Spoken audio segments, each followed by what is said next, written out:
Now, as for relations between North Korea and the U.S. and the uncertainty that's emerged, many are blaming Pyongyang for dragging its feet on denuclearization.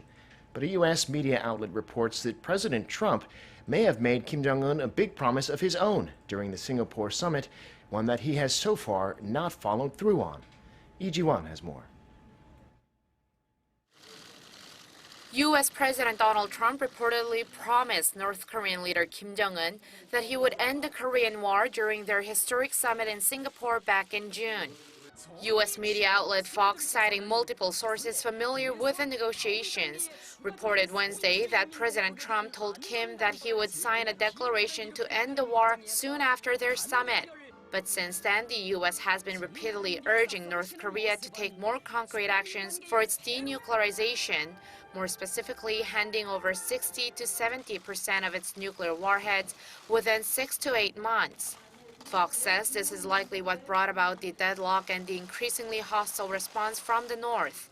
One of the sources told Fox that President Trump, having promised a peace declaration, but then making it conditional, would seem as though Washington is reneging on its commitments, and it makes sense why the North Koreans are angry.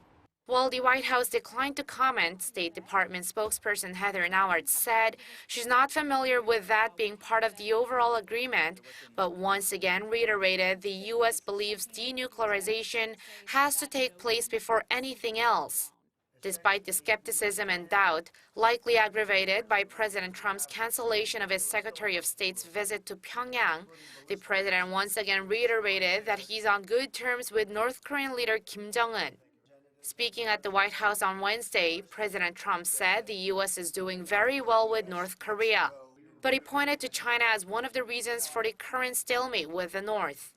China is the route to North Korea. 93% of the product and various things that go into North Korea go in through China.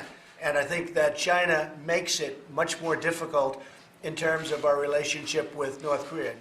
President Trump praised Chinese President Xi Jinping and China in general, but said that with the U.S. losing hundreds of billions of dollars a year to China, he had to straighten out their lopsided trade relationship. Lee Ji-won, Arirang News.